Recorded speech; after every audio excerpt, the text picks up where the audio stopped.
بسم اللہ الرحمن الرحیم ایاک نعبد و ایاک نستعین۔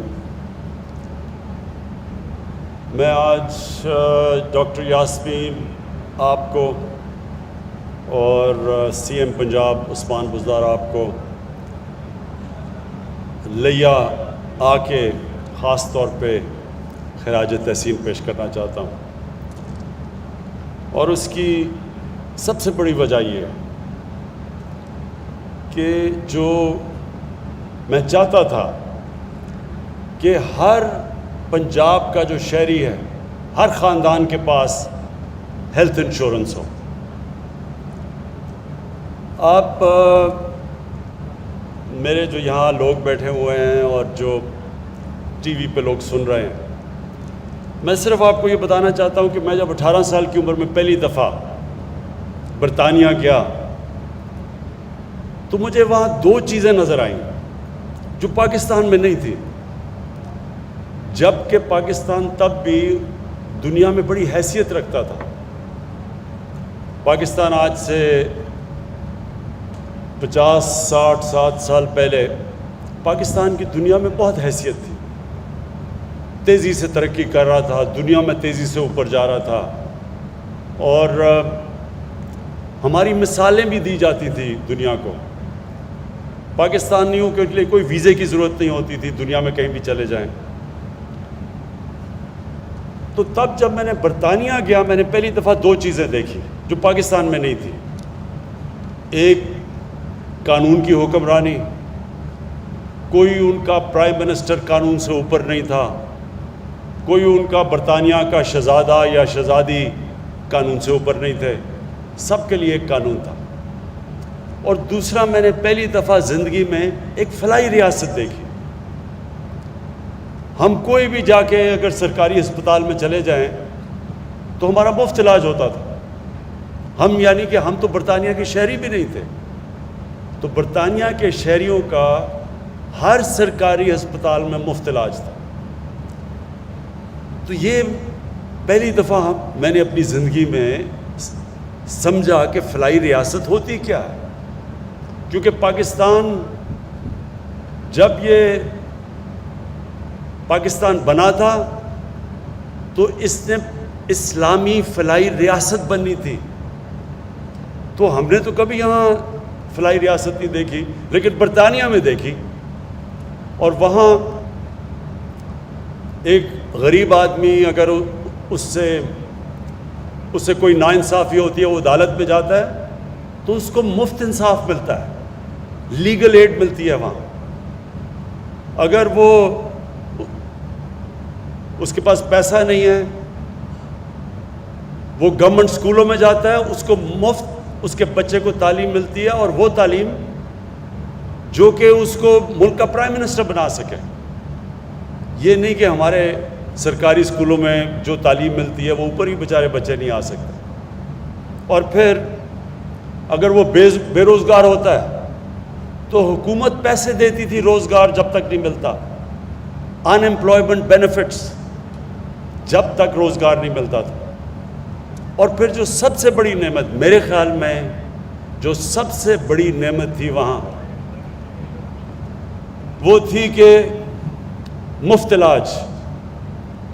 دیکھیں، یہ صرف غریب خاندان، کمزور گھرانوں کے، بلکہ سفید پوش وہ لوگ جانتے ہیں کہ جن کے گھروں میں بیماری ہو اور ان کے پاس پیسہ نہ ہو علاج کا، وہ جانتے ہیں کہ وہ کس عذاب سے گھر گزرتا ہے۔ شوکت خانم ہاسپٹل کیوں بنایا؟ والدہ کو میری کینسر تھی، ہسپتال میں گیا ڈاکٹر کو لینے کے لیے، ادھر مجھے کینسر کا غریب مریض مل گیا۔ تو وہ جو ڈاکٹر کا اسسٹنٹ تھا، اس نے مجھے بتایا کہ یہ سارا دن مزدوری کرتا ہے اور ساری رات اپنے بھائی کے ساتھ جو کینسر کا مریض ہے اس کے ساتھ رات گزارتا ہے، اور پھر بھی اس کے پاس پیسے پورے نہیں ہوتے دوائیوں کے لیے۔ تو میں نے تب یہ سوچا کہ ہم جو اللہ نے حیثیت بھی دی تھی، پیسہ بھی دیا تھا، اگر ہم اتنے عذاب سے گزر رہے ہیں تو یہ بیچارے غریب لوگوں کے اوپر کیا گزرتی ہوگی۔ وہ وجہ تھی کینسر ہاسپٹل بنانے کی شوکت خانم۔ تاکہ کوئی بھی غریب آدمی آئے اس کا علاج ہو رہا ہو. اگر اس کے پاس پیسے نہیں ہیں، اور کینسر کا بہت مہنگا علاج ہے، سب سے مہنگا علاج کینسر کا ہے، تو یہاں تو 90% لوگوں کے پاس کبھی بھی پیسہ نہیں ہوگا کینسر کا علاج کروانے کے لیے. تو لہٰذا وہ ہسپتال اس لیے بنا تھا کہ کسی کو ایک تکلیف میں پورا خاندان مجبور ہو تو ان کو یہ فکر نہ ہو کہ اگر پیسہ نہیں ہے تو علاج ان کا ہوگا. تو تب سے میں نے سوچا کہ اللہ نے کبھی بھی مجھے موقع دیا، اس ملک کا اقتدار دیا، تو سب سے ضروری، سب سے پہلا کام میں نے کرنا ہے کہ ہمارے عام لوگوں کے لیے یہ عذاب اٹھ جائے کہ اگر گھر میں بیماری ہے، وہ پہلی تکلیف ہے، تو ان کو یہ فکر نہ ہو کہ ہمارے پاس پیسہ نہیں علاج کروانے کے لیے. لہٰذا یہ جو ہیلتھ انشورنس آج اناؤنس کرنے کے لیے میں خاص طور پہ لے آیا ہوں، یہ اتنا ضروری ہے. دو قسم کے دنیا میں لوگ ہیں. ایک وہ لوگ ہیں جنہوں میں اللہ میں ایمان ہے، وہ سمجھتے ہیں کہ اللہ کی مرضی کے بغیر کچھ دنیا میں ہو ہی نہیں سکتا. دوسرے وہ لوگ ہیں جو سمجھتے ہیں کہ یہ دنیا ویسی چل رہی ہے، اس میں اللہ کا کوئی مداخلت نہیں ہے. دو قسم کے لوگ ہیں نا، ایک اللہ میں مانتے ہیں، ایک نہیں مانتے. جو میرا ایمان ہے وہ یہ کہ اگر آپ کے پاس پیسہ ہے بھی نہیں، جو پاکستان کے پاس ابھی تک وہ پیسہ نہیں ہے، لیکن اگر آپ انسانیت کے لیے اپنی ساری زور لگاتے ہیں، ایفرٹس کرتے ہیں، پیسہ خرچ کرتے ہیں انسانیت کے لیے، انسانوں کی بہتری کے لیے، تو میرا ایمان یہ ہے کہ اس ملک کو جب اللہ خوش ہوتا ہے، کیونکہ وہ خوش تب ہوتا ہے جب اس کی انسانوں کی کوئی خدمت کرتا ہے. اللہ تو اس سے پیار کرتا ہے جو اللہ کی مخلوق سے پیار کرتا ہے. تو جب وہ دیکھتا ہے، یہ میرا ایمان ہے کہ جب وہ دیکھتا ہے کہ ایک ریاست اپنے کمزور اور غریب طبقے کی مدد کر رہی ہے، دکھی انسانیت کی خدمت کر رہی ہے، تو پھر اللہ کی برکت آتی ہے اس معاشرے کے اوپر. اور یہی وجہ تھی کہ جب ہمارے نبی صلی اللہ علیہ وسلم نے مدینہ میں، جب پیسہ بھی نہیں تھا مسلمانوں پہ، برے حالات تھے، لیکن ریاست نے اپنے کمزور طبقے کی ذمہ داری لے کے دنیا کی تاریخ کی پہلی فلاحی ریاست بنائی مدینہ میں. اور پھر یہ دنیا اس گواہ ہے کہ کبھی دنیا کی تاریخ میں اتنا بڑا انقلاب آیا نہیں جو کہ وہ مدینہ کی ریاست کے بعد آیا، بلکہ مدینہ کی ریاست لے کے آئی. یہ دنیا میں کبھی ایسے ہوا ہی نہیں ہے کہ 625 میں جنگ بدر اور 313 اور 11 سال کے بعد ایک سپر پاور گرتی ہے اور اس کے 2 سال کے بعد دوسری سپر پاور ان کے سامنے گھٹنے ٹیک دیتی ہے. یہ کبھی نہیں ہوا. اور یہ جو ماننے والے لوگ ہیں اللہ میں، انہیں پتہ ہے کہ جب اللہ خوش ہوتا ہے، اور وہ جب سرکار مدینہ نے جب انسانیت کو ترجیح دی اور انصاف کو، تو وہی دیکھتے دیکھتے دنیا کی امامت کی ان لوگوں نے. تو پاکستان کا بھی وہی ماڈل ہے. ہمارے پاس اتنا بھی پیسہ نہیں ہے، مقروض ہیں، IMF کے پروگرام میں ہم ہیں، ہمارے پاس سود دیتے ہیں، قرضوں کے اوپر سود ہی دینا، آدھا تو پیسہ چلا جاتا ہے جو قرضے پچھلوں نے لیے تھے اس کے اوپر سود دینے کے لیے. لیکن اس کے باوجود یہ جو 2 صوبوں نے، خیبر پختونخوا نے اور اب پنجاب نے، یہ جو فیصلہ کیا ہے کہ سارے لوگوں کو ہیلتھ انشورنس ملے گی جو بھی اس صوبے میں لوگ رہتے ہیں، میں اس لیے آپ کو خراج تحسین پیش کرتا ہوں کہ اس کی وجہ سے پیسہ آئے گا آپ کے پاس. 2 سوچ ہے نا، ایک جو نہیں مانتا اللہ میں، وہ کہتا ہے پہلے پیسے اکٹھے کریں گے اور پھر ہم فلاحی ریاست بنائیں گے. دوسرے جو ہماری طرح میں اللہ میں مانتے ہیں، وہ یہ سمجھتے ہیں کہ پہلے ہم لوگوں کی خدمت کریں گے پھر اللہ پیسہ لے کے آئے گا.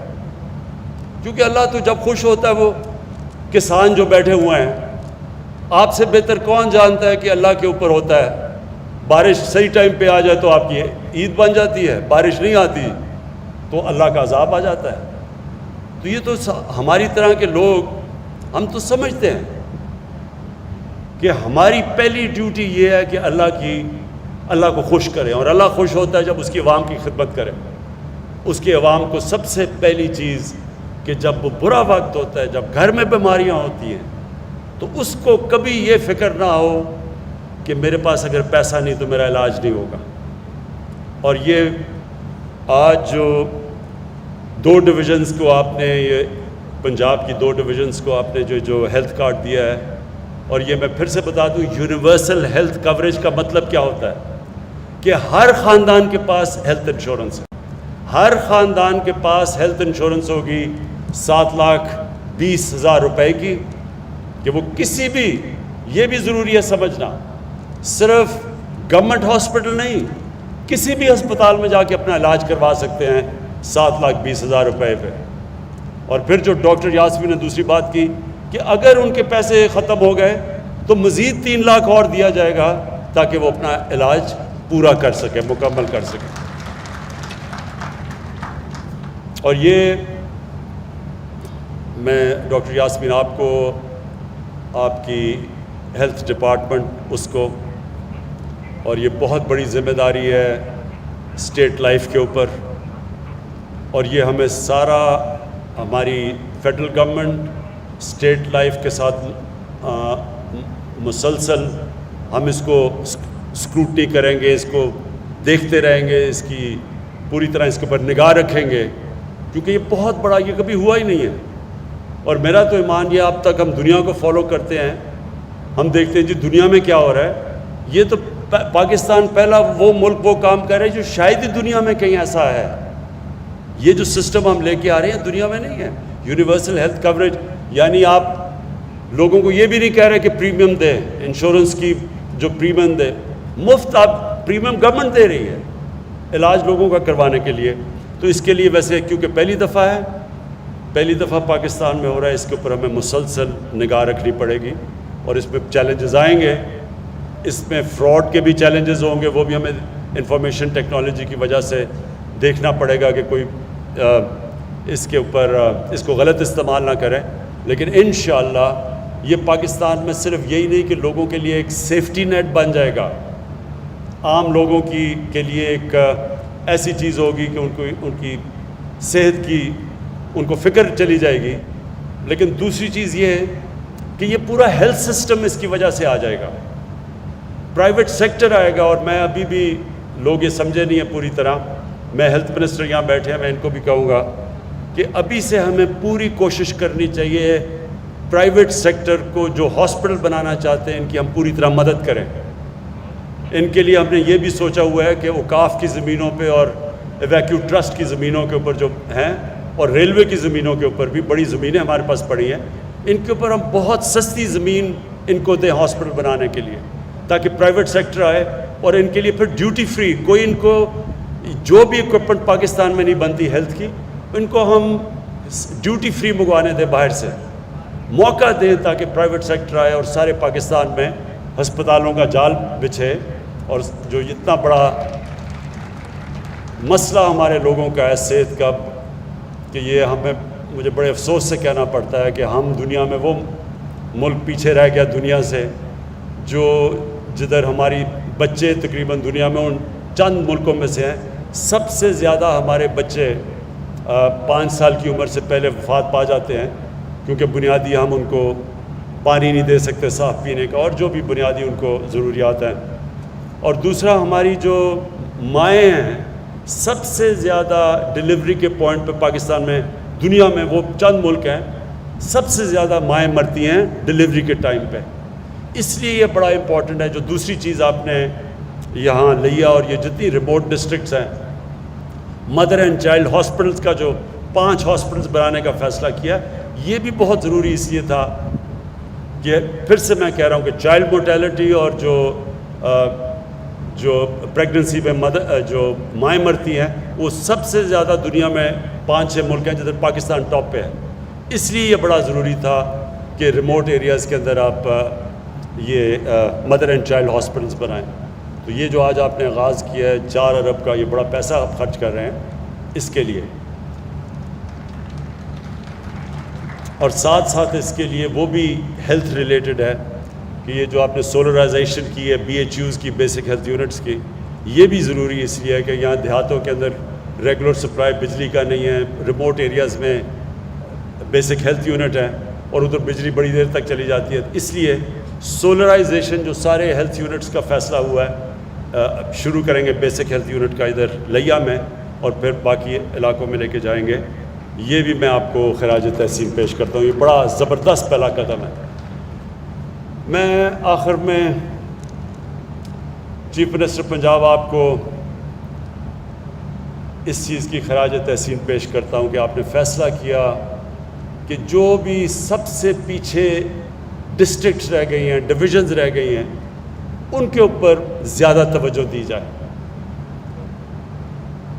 اب تک ہوتا کیا رہا ہے کہ جو ہمارے سینٹرز ہیں، مثلا لاہور، اس کے اوپر زیادہ توجہ ہے اور ہونی بھی چاہیے، ہمارا سینٹر ہے، لیکن اس کی وجہ سے جو باقی علاقوں میں پیسہ خرچ کرنا چاہیے تھا وہ نہیں کیا گیا. تو وہ بہت فرق ہو گیا ہے. جتنا پیسہ لاہور، اسلام آباد یا کراچی میں تو خیر کم، لاہور اور اسلام آباد میں بنسبت کہ باقی جو دور دراز علاقے ہیں، اس سے کیا نقصان ہوا ہے؟ تیزی سے لوگ شہروں کی طرف جا رہے ہیں اور شہروں کی آبادی تیزی سے بڑھتی جا رہی ہے. اسلام آباد کی آبادی 20 سالوں میں 1.5 گنا زیادہ بڑھ گئی ہے.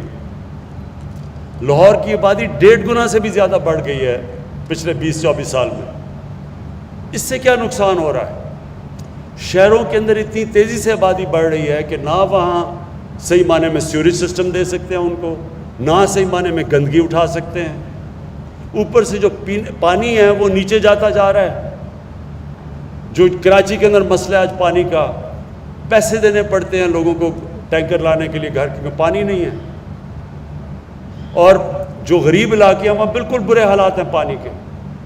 تو اس لیے کیونکہ تیزی سے شہر اس لیے پھیلتے ہیں کہ جب آپ باہر دور دراز علاقوں میں انویسٹمنٹ ہی نہیں کرتے، جب آپ ان کے اوپر کوئی خرچہ ہی نہیں کرتے، تو وہ اور پیچھے چلے جاتے ہیں اور لوگ پھر شہروں کی طرف ہی جائیں گے نوکریاں ڈھونڈنے کے لیے، اسکولوں کے لیے، ہسپتالوں کے لیے. اس لیے یہ ضروری ہے کہ جو ڈیولپمنٹ ہو وہ انکلوسیو ہو. ایک انگریزی کا لفظ ہے انکلوسیو، یعنی سب کو شامل کریں ڈیولپمنٹ میں. اور یہ جو آپ نے بھی ڈیولپمنٹ پیکج دیا لیا کا، کیونکہ لیا بھی وہ سارا ڈی جی خان، جتنی ڈی جی خان ڈویژن ہے، یہ سب سے پسماندہ ڈسٹرکٹ ہے پنجاب کی، پیچھے رہ گئی ہے. تو اس کے لیے یہ جو آپ نے پیکج دیا ہے، انشاءاللہ اس سے بہت فرق پڑے گا. یہاں غربت پہ بھی فرق پڑے گا، علاقے کی ڈیولپمنٹ پہ بھی فرق پڑے گا. اور آخر میں مجھے ایک بڑی خوفناک چیز میں نے دیکھی ہے کہ یہاں ڈاکوؤں نے بڑا کوئی ظلم کیا ہے آپ کے علاقے میں. کوئی انہوں نے ویڈیو بھی اتاری ہے بڑا ظلم کر کے کسی غریب پہ. تو میں پولیس کے علاوہ میں انسپیکٹر آئی جی بیٹھے ہوئے ہیں انعام، میں آپ کو بھی، اور میں اب رینجرز کو آج ہی ٹیلی فون کروں گا کہ پوری طرح اس کے اوپر اب ہم ایکشن لیں گے ان ڈاکوؤں کے خلاف. ہمیں اگر پولیس چوکی لگانی پڑی وہ لگائیں گے یہاں اس ایریا کے اندر، لیکن اب ہم نے ان کو برداشت نہیں کرنا، ان ڈاکوؤں کو جو اتنی دیر سے مقامی لوگوں کے اوپر ظلم کرتے رہے ہیں. تو وہ انشاءاللہ میں جاتے ساتھ ہی رینجرز کو آرڈر کروں گا کہ آپ کی پوری طرح مدد کریں اس میں. بہت بہت شکریہ.